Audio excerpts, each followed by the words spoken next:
Muito bom dia, queridos amigos, amigas, irmãos e irmãs.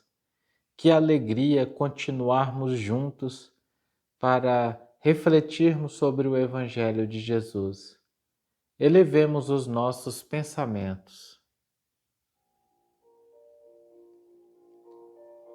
Mestre querido, de tanto amor,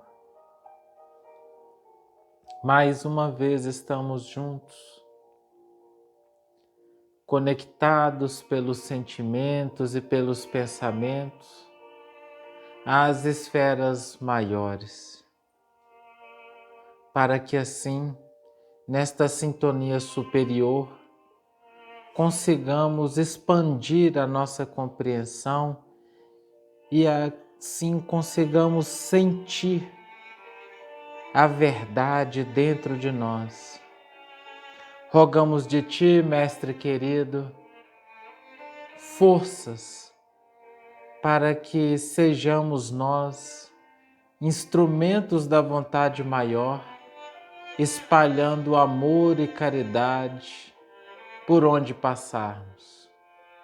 Dai-nos forças para transcendermos a matéria e, diante do mal que os outros nos fazem, possamos ser nós exemplos de amor e de prática no bem.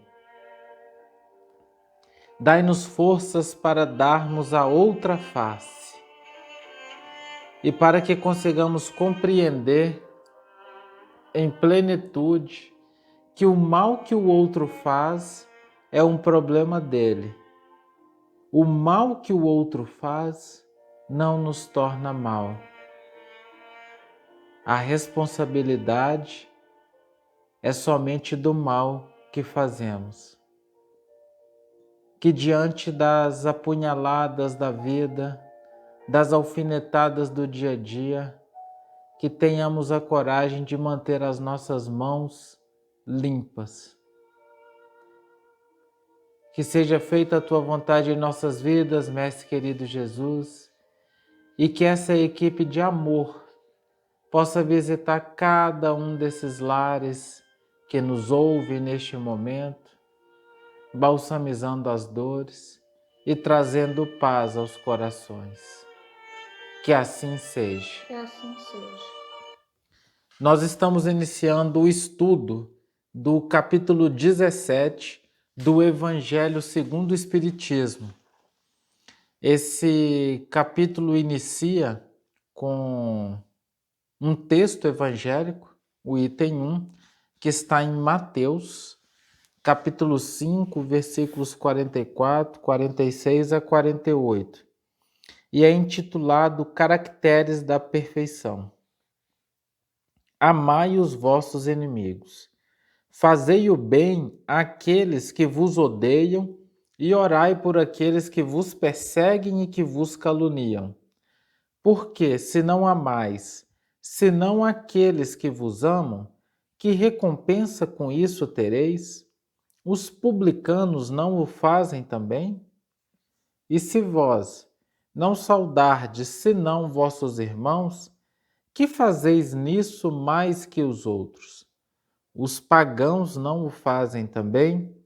Sede, pois, vós outros perfeitos, como vosso Pai Celeste é perfeito. Conta-nos Joana de Ângeles, no livro Despertar do Espírito, uma velha parábola. Numa já remota era glacial, os porcos-espinhos sentiram-se ameaçados de destruição pelo frio que reinava em toda parte. Por instinto, uniram-se e conseguiram sobreviver em razão do calor que irradiavam. Não obstante, pelo fato de estarem muito próximos uns dos outros, passaram a ferir-se mutuamente, provocando reações inesperadas, quais o afastamento de alguns deles. Como consequência da decisão, todos aqueles que se encontravam distantes passaram a morrer por falta de calor. Os sobreviventes, percebendo o que acontecia, reaproximaram-se. Agora, porém, conhecedores dos cuidados que deveriam manter, a fim de não se magoarem reciprocamente.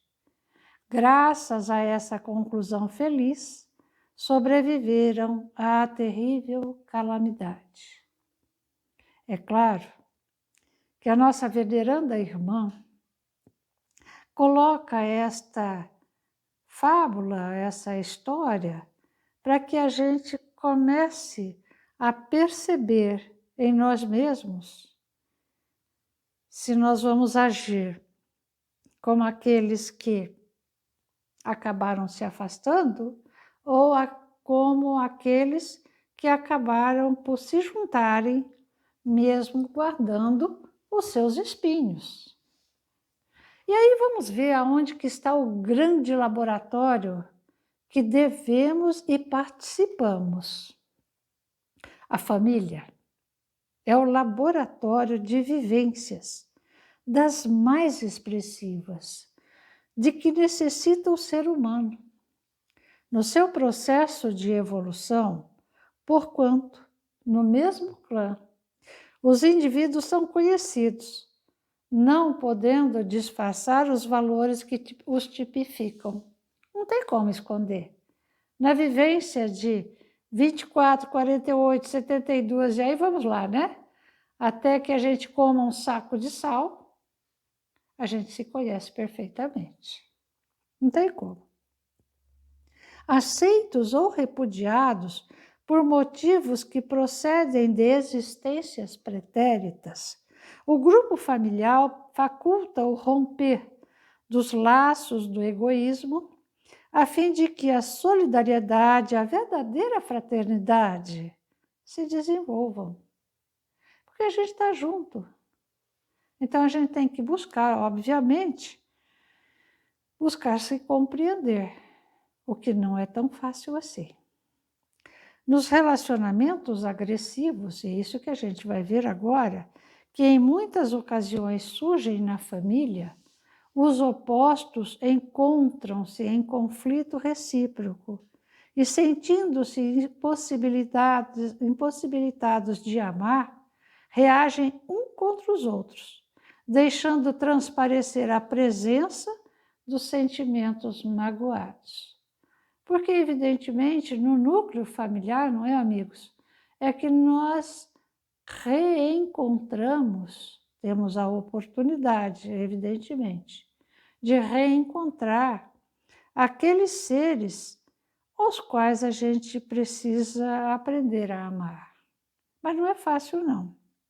E aí, no abismo dos conflitos que se apresentam em muitas personalidades enfermiças, o medo de amar, a desconfiança por saberem-se não amados, o receio de terem identificadas as suas facetas tormentosas, criam impedimentos a um bom relacionamento no lar.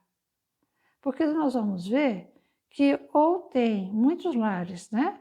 Ou é uma briga constante, ou é uma ausência de convivência familiar. Agora, o que acontece com aquele que busca a paz dentro do lar?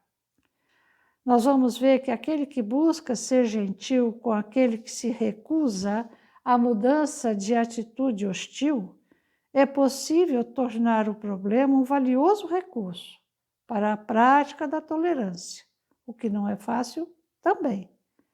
Os relacionamentos familiares são particulares testes para a fraternidade. No entanto, tantas vezes somos visitados na nossa convivência por espíritos atormentados. Guardam expressões faciais atormentadas, refletindo angústias superlativas.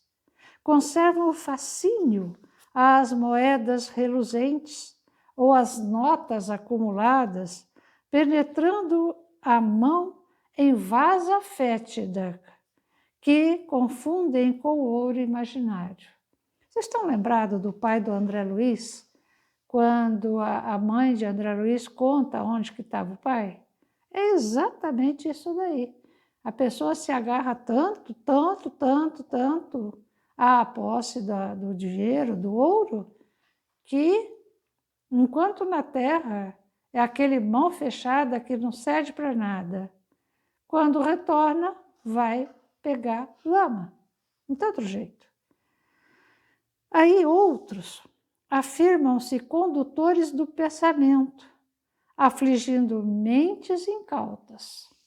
Quantas vezes a gente vê isso dentro de uma família com opiniões discordantes, o que constitui uma grande tolice, e alguém quer convencer o outro das suas ideias, que nem sempre são as melhores, não é? E aí aprisionam-se a opiniões pessoais, apaixonados e vencidos por cadeias mentais de difícil remoção. Ninguém está fadado à infelicidade sem termo, nem às punições indefinidas. É muito claro para todos nós que adotamos a doutrina espírita que nós estamos aqui para sermos felizes. No entanto, depende de nós desejarmos sermos felizes.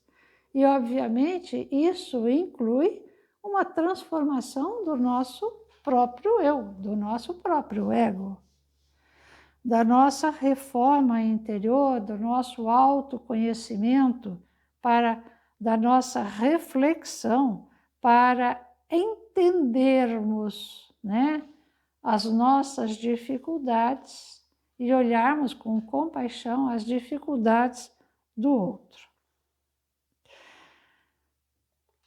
No livro Bênção de Paz, Emmanuel, no capítulo 9, nos lembra as palavras de Jesus. Eu, porém, vos digo, amai os vossos inimigos. O ofensor apareceu diante da gente, o que a gente tem que fazer? Ele é um teste para o nosso aprimoramento moral. Ele nos injuriou o nome, ele nos zombou dos brios, ele gritou-nos ameaças, golpeou-nos os sentimentos, desafiou-nos a capacidade de tolerância, apedrejou os nossos ideais, escarneceu-se dos nossos propósitos, torturou o nosso pensamento. Voltemos, disse Jesus, amai os teus inimigos. Mas Jesus também disse, amai os teus inimigos, mas não recomendou que os tomássemos por modelo de serviço e conduta, quando os nossos opositores se afeiçoam ao mal. O adversário é sempre alguém digno do auxílio ao nosso alcance, mas nem sempre, com desculpa de amor, devemos fazer aquilo que ele estima fazer. A gente não tem que se tornar igual ao ofensor. A gente não tem que mudar os nossos princípios. A gente tem que continuar, independente das atitudes desencontradas daquela pessoa com a qual a gente convive. Porém, Jesus também deseja que nós não nos mantenhamos indiferentes aos irmãos em desalinho moral. Nem sempre será fácil estar com eles, em razão das suas extravagâncias, dos seus arroubos ou rancores mal controlados. Quantas vezes a gente presencia, não é? Às vezes é um ataque via WhatsApp, outras vezes frontalmente. Mas quem ataca ou não quer esconder-se, né? Ou não tem equilíbrio. Vamos lembrar, Renato sempre ensina que a cobra ataca porque tem medo. Então, aquele que nos morde tem medo, tem inveja, quer estar no nosso lugar. E aí eles se armam de animosidade, num mecanismo de autodefesa para não serem molestados na conduta em que se comprazem, porque estão incapazes de amar e de modificar-se segundo a trilha do bem. Olha que interessante. No entanto, se a gente se dispõe a amá-los, se a gente usar da palavra gentil e compreensiva, mantendo, apesar das dificuldades, as atitudes fraternais e a bondade compassiva, de forma que seja facilitada a construção da ponte da amizade, por onde transitarão as suas dores na nossa direção e os nossos medicamentos de amor no rumo dessas pessoas. É o passo a mais que Jesus nos convida nesse amar os nossos inimigos, essa construção dessa ponte. Mas ninguém se deve eximir ao dever de contribuir em favor de um mundo melhor, mesmo correndo alguns riscos inevitáveis. Não tem como. Nós constituímos uma família e torna-se indispensável que pensemos em termos de unidade, de identificação fraternal, porque nós temos que parar de pensar na família consanguínea. Nós somos uma família, somos irmãos, criados pelo mesmo Deus. Temos um mestre que nos dirige a todos nós. E a gente vê também que os incêndios da alma aguardam pela gota de água dos corações afetuosos e pacíficos. Temos tido até ontem comportamentos menos felizes. Hoje, porém, é um novo dia. Auxiliemo-nos reciprocamente, acendendo luz que nos dissipe a sombra. Recordemos o ensinamento de Paulo apóstolo, considerando uns aos outros não em sentido negativo, e sim com a fraternidade de operante, para que tenhamos o necessário estímulo à prática do amor puro, superando as nossas próprias fraquezas em caminho para a vida maior.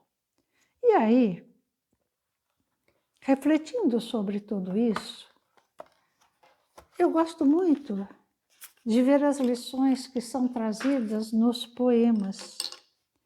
E Maria Dolores, no livro Coração e Vida, no capítulo 12, nos traz um poema de expressiva beleza. Então vejamos. Sofres sob a pressão de amargas crises e atravessas momentos infelizes, qual se andasses por sendo estranho e má. Mas embora sem força que te arrimes, não te detenhas, nem te desanimes. Outro dia virá. Se caíste na estrada, ergue-te e lida. Trabalhar e esquecer é a grande lei da vida, porque o tempo a servir tudo renovará. A todo ser que chora, a quem luta e se cansa, eis que o mundo repete a canção da esperança. Outro dia virá. Olha o tronco podado, amplamente despido, o solo massacrado, o campo desvalido. Fita o charco onde está. Mostram por fora a mágoa que os encerra, mas guardando por dentro a mensagem da terra. Outro dia virá. Desse modo, igualmente, alma querida e boa, carrega a própria cruz, ama, serve e perdoa. O caminho de Cristo é o mais belo que há. Deus é o supremo amor e a suprema beleza, e nos diz pelo bem, de surpresa em surpresa, outro dia virá. Então, caros amigos, refletindo no que esses nossos irmãos trouxeram para todos nós, a gente, nesses tempos de pandemia, começamos a refletir, começamos a pensar, por que será que voltamos ao lar? Mas aí, uma voz bem dentro do nosso coração nos diz que é necessário que aprendamos a amar. Jesus, na sua sábia e doce beleza, de amor, qual diamante de tanta luz que se faz, nos convida em cada instante. Filho, ama, que serás amado. E aí, olhando para as paredes do nosso lar, onde gravamos as nossas vibrações de amor, de tolerância, de paz, busquemos sempre lembrar nessa canção de Dom Maria Dolores, outro dia virá. Então vamos limpar os nossos corações das arestas ferinas que nos fazem não amar. Lembremos dos porcos espinhos. Afinal, no frio invernoso de nossa alma, de tantos milênios que percorremos, só aprendemos a nos machucar. Mas eis que esse vírus tão pequenino nos coloca no lugar de onde deveríamos estar, para que pudéssemos começar a aprender a amar. Mas o tempo já passou. O tempo nos envolveu a todos e olhamos ao nosso lar, buscando sempre lembrar que é sempre tempo de recomeçar. Emmanuel, nas suas sábias palavras, orientou ao doce Chico: se não podes fazer um princípio do novo caminho, comece agora e faça um novo final. Lembremos sempre, há sempre a possibilidade de recomeçar. E dentro do nosso lar estão exatamente aqueles a quem precisamos amar. Assim sendo, outro dia virá. Nesse início do capítulo 17, a espiritualidade superior da equipe do Espírito de Verdade nos convida nesse caminho para nos dirigirmos ao Pai, porque somos todos perfectíveis. E eles nos dizem que para alcançarmos no plano em que estamos esse degrau para abandonarmos esse plano de provas e expiações é essa experiência, essa vivência do amar aos inimigos, né? Orar por aqueles que nos perseguem. Nesse início desse item, após a passagem evangélica, tem um trecho que o codificador escreve que eu queria trazer aqui para gente, que é muito interessante. Ele coloca o seguinte: porque tudo que superexcita o sentimento da personalidade destrói ou pelo menos enfraquece os elementos da verdadeira caridade, que são a benevolência, a indulgência, a abnegação e o devotamento. Como a Carol colocou, né, muito bem essa alegoria, essa fábula dos porcos espinhos, a gente tem um fator chave aí para conversar, para alcançar esse amai os vossos inimigos, que é a representação desse amor integral, onde eu passo a amar a todos, porque o amor tem que estar vinculado àquilo que eu sinto e não ao que o outro é. O amor é uma expressão das minhas vibrações e não do comportamento do outro. Se eu passo a condicionar o amar ao ambiente externo, ao movimento do outro, nós vamos continuar nessas brigas, nessas separações e tudo mais. Então, um elemento chave aqui, pegando essa história do porco-espinho, é justamente essa separação, que é o contrário da fraternidade, que é essa união respeitosa, onde eu enxergo todos como irmãos e busco vivenciar o amor e a caridade. E aqui nesse item, Allan Kardec nos coloca essa questão do personalismo, o quanto o personalismo ele desagrega, ele nos afasta, essa necessidade de termos as nossas demandas atendidas, de termos sempre razão e tudo mais. Isso é tão significativo que tem uma comunicação do Dr. Bezerra, dando diretrizes para a Federação Espírita Brasileira, que trabalha em profundidade o quanto que o personalismo ele desagrega e dificulta a união e a unificação. Esse é um ponto que nós precisamos estar bastante atentos para que nós não caiamos nessa cilada. Essas dissensões, essas opiniões diferentes que vão causando essas separações, elas estão em todos os lugares. Paulo, quando ele estava junto aos seus fiéis amigos na igreja de Antioquia, eles estavam com um dilema profundo.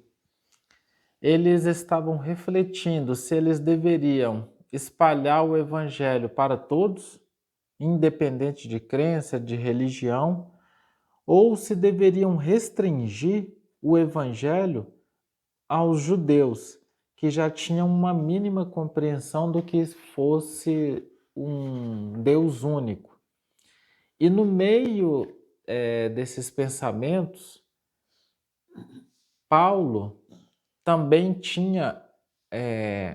recebia um posicionamento de Tiago, que era um pouco mais intransigente. Então começou-se essas discussões, Paulo, os trabalhadores da igreja de Antioquia e os posicionamentos de Tiago. Diante da falta de consenso nesse tema em específico, eles pediram ajuda de Simão Pedro. Se Simão poderia opinar sobre o assunto. Simão ouviu atentamente e disse que precisava pensar. E que no momento oportuno eles encontrariam a resposta correta. Até que um dia, Paulo, junto aos seus companheiros de Antioquia, estavam na Casa do Caminho, junto com Tiago, naquele trabalho maravilhoso de balsamizar as dores e levar a verdade de Jesus aos corações. E chegou aquele momento deles se reunirem. Alguns, inclusive, dizem que esse foi o primeiro concílio. Então, reuniu Paulo, Simão Pedro, os trabalhadores da igreja de Antioquia e Tiago. E havia claramente ali um ponto de tensão, principalmente principalmente entre Paulo e Tiago. E aí, diante daquela situação, Simão tomou a palavra, Simão Pedro, convidou a todos para que se ligassem a Jesus e que pensássemos como é que Jesus agiria em nosso lugar. E numa postura de profunda humildade, Simão se ajoelhou à frente de Paulo e colocou da importância de levarmos o Evangelho de Jesus para todos, indistintamente. Simão falou com tanto amor, com tanto desprendimento, que todo o ponto de tensão foi desfeito ali. E dali eles seguiram juntos. Mas naquele momento poderia ter havido uma cisão, uma separação. Graças a Deus não houve. E essa separação aconteceria por conta desse personalismo. Cada um com as suas vontades, cada um com os seus pontos de vista, sem abertura para o diálogo e para a fraternidade. O movimento espírita está passando nos dias de hoje por essa mesma provação. Quando cada um com as suas personalidades decide atacar um outro ponto de vista. Se nós não estivermos atentos, nós vamos promover cisões e toda separação é um indicativo que nós estamos fora desse caminho perfectível para alcançar o reino dos céus.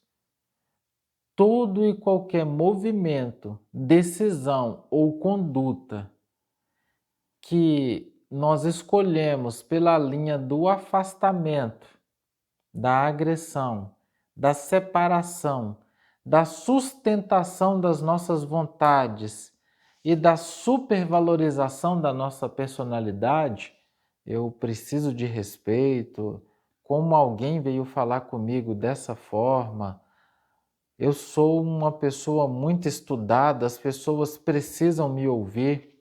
Tudo que caminhe para a direção desse personalismo, dessas visões restritas a um determinado caminho, a uma determinada situação, é um indicativo seguro de que nós não estamos mais no caminho de Jesus. Então é necessário que estejamos atentos e que cada um possa refletir em profundidade se está caindo ou não nas tramas do personalismo doente e nas ciladas do orgulho, do egoísmo e da vaidade, achando que, muitas vezes, o correto a ser feito é justamente afastar os inimigos, afastar aqueles que nos trazem desafio. Só se é possível estruturar a paz, só se é possível alcançar essa perfeição ao nível daquilo que podemos, só se é possível por meio da fraternidade. Não há outro caminho. A fraternidade é o único caminho.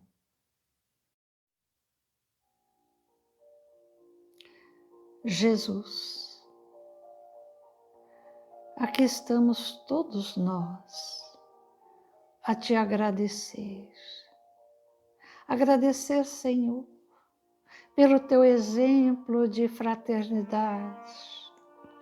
Agradecer, Senhor, pela tolerância, pela paciência. Porque, Jesus,